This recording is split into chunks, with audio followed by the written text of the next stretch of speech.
एक ओर इसराइल और हमास के बीच जंगबंदी समझौते पर अमल किया जा रहा है तो वहीं दूसरी ओर वेस्ट बैंक में कुछ और ही चल रहा है। वेस्ट बैंक में अब भी इसराइल और फिलिस्तीनी रेजिस्टेंस फोर्स के जंगजुओं के बीच तनाव जारी है। जी हाँ, दोनों के बीच गोलियां बरस रही है, एक दूसरे पर हमले हो रहे हैं और इन्हीं हमलों के बीच फिलिस्तीन रेजिस्टेंस फोर्स ने इसराइल के कई सैनिकों को मार गिराया है। प्रेस टीवी की रिपोर्ट के मुताबिक रेजिस्टेंस फोर्स ने इसराइली सेना के खिलाफ एक बड़ी कार्रवाई की जिसमें उसके कई सैनिक मारे गए। ये पूरा वाकया शनिवार को हुआ। आपको बता दें कि वेस्ट बैंक में कई दिनों से इसराइली फौज हमले कर रही है और उनके ऑपरेशन का ये लगातार 12वां दिन। देखिए दोस्तों, आज का जो न्यूज आप लोग देख रहे हैं ये सबसे ब्रेकिंग न्यूज आज टुडे का है। आज ही का ये न्यूज सबसे बेहतरीन न्यूज है। इजराइल और हमास के बीच आखिरकार युद्ध विराम हो गया, लेकिन ये शांति कितनी स्थायी है? क्या बेंजामिन नेतन्याहू वाकई खुश हैं? शायद नहीं, क्योंकि उनकी कसम अभी भी अधूरी है। इजराइल ने अपने सबसे लंबे युद्ध में अपने सबसे बड़े दुश्मन हमास को नष्ट करने का हर संभव प्रयास किया, लेकिन क्या वो सफल हो पाया? गाजा की सड़कों पर अभी भी बंदूकधारी हमास लड़ा के अपनी जीत का जश्न मना रहे हैं। इजराइल द्वारा उन्हें खत्म करने की हर कोशिश के बावजूद हमास का दावा है कि उन्होंने एक बार फिर खुद को साबित किया। क्या ये इजराइल के आईडीएफ का ये ऑपरेशन खासतौर पर जेनिन के साथ साथ तुलकरेम, रामल्ला, तुबास, अल खलील और नबल्स जैसे इलाकों में चल रहा है। यहाँ एक नहीं बल्कि कई ऐसी तंजीमें हैं जिनसे इसराइली फौज लड़ रही है, जैसे अल कस्साम ब्रिगेड, अल कुद्स फोर्स, फिलिस्तीन रेजिस्टेंस फोर्स, इस्लामिक जिहाद और जेनिन के कुछ घरेलू लड़ाके।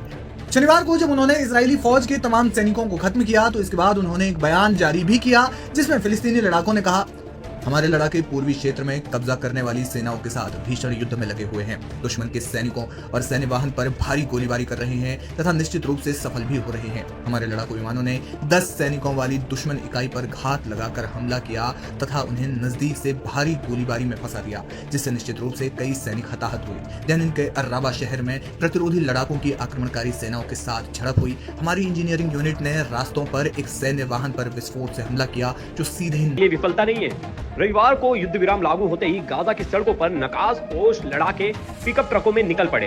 ये वही हमास हैं जिसने अपने हथियारों के दम पर 470 दिनों के बाद भी इजराइल को चुनौती दी है। क्या हमास के हथियार लहराते ये दृश्य नेतन्याहू के लिए एक चुनौती नहीं? ये सिर्फ जश्न नहीं था, बल्कि एक सख्त संदेश था कि इजराइल ने उन्हें नष्ट करने का सपना देखा था, लेकिन हमास अभी भी खड़ा है। बेंजामिन नेतन्याहू की वो कसम जिसमें उन्होंने हमास को खत्म करने की बात कही थी, क्या अब महज एक अधूरा वादा बनकर रह गई है? गाजा की सड़कों पर हमास की यह ताकत दिखाने वाली परेड इजराइल और पूरी दुनिया के लिए एक चेतावनी थी कि वे अब भी मौजूद हैं। इन दृश्यों ने इजराइल सेना की सारी कोशिशों पर सवाल खड़े कर दिए हैं। तो सवाल उठता है कि ये युद्ध विराम किसके लिए जीत और हुआ है, इसके पीछे आईएसआई के हाथ हो सकता है। जितना भी न्यूज हम लोगों के पास आया हुआ है अभी तक, तो हम सब देख के सब न्यूज को घाट के एक तो राय पे आ रहा है कि इसमें कोई बड़ा आतंकी संगठन का हाथ तो नहीं है। निशाने पर लगा। रविवार को भी स्थानीय मीडिया ने रिपोर्ट किया कि इन इलाकों में बड़ा खूनी संघर्ष हुआ है जिसमें कई लोगों के घायल होने की खबरें भी आ रही है और बताया जा रहा है कि कई इमारतें भी ध्वस्त हुई हैं। यानी जहां एक ओर गजा में जंगबंदी समझौते पर अमल हो रहा है तो दूसरी ओर वेस्ट बैंक में संघर्ष जारी है। प्रेस टीवी की रिपोर्ट के मुताबिक इस भयावहता को याद करते हुए जेनिन के मेयर मोहम्मद जर्रार ने कहा कि जेनिन शरणार्थी शिविर और शहर के अल हदफ पड़ोस से लगभग 15,000 फिलिस्तीनियों को विस्थापित किया गया था। उन्होंने कहा, जेनिन कैंप और उनके आसपास 100 से अधिक घर पूरी तरह से नष्ट हो गए हैं। कब्जा बलों द्वारा किसके लिए हार है? 7 अक्टूबर 2023 के हमले के बाद हमास का मुख्य मकसद इजरायली जेलों में बंद फिलिस्तीनी कैदियों की रिहाई करवाना था और आज समझौते की शर्त के तहत हमास ने 250 बंधकों की अदला बदली कर ली है।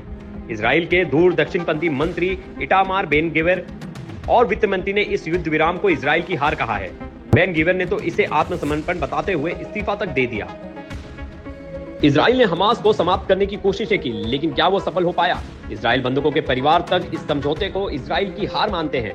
युद्ध का असली मकसद अधूरा रह गया और इजराइल खुद इस संघर्ष से टूटता हुआ नजर आ रहा है। नेतन्याहू ने कसम खाई थी कि वो हमास को मिटा देंगे, लेकिन क्या ये युद्ध विराम उनकी कसम का अंत है या फिर ये महज एक शुरुआत है एक नई लड़ाई की? युद्ध विराम ने भले ही हथियारों को कुछ वक्त के लिए शांत किया हो, लेकिन क्या ये सच्ची शांति है? आपूर्ति लाइनों को नष्ट कर देने के बाद शहर के 4 अस्पतालों में पानी नहीं है, जिससे जेनिन के 35% हिस्से में पानी नहीं पहुंच पा रहा है। शहर मानवीय संकट के एक गंभीर दौर से गुजर रहा है। आपको बता दें कि इसराइल हमास जंगबंदी समझौते का दूसरा फेज इस हफ्ते शुरू हो जाएगा। इसमें जंग को पूरी तरह से खत्म करने पर बातचीत हो सकती है, लेकिन अगर ऐसा नहीं हुआ तो मार्च के शुरुआती दिनों में ही ये युद्ध एक बार फिर से शुरू हो जाएगा, जिसे फिर से रुकवाने में न जाने कितना वक्त लग जाए।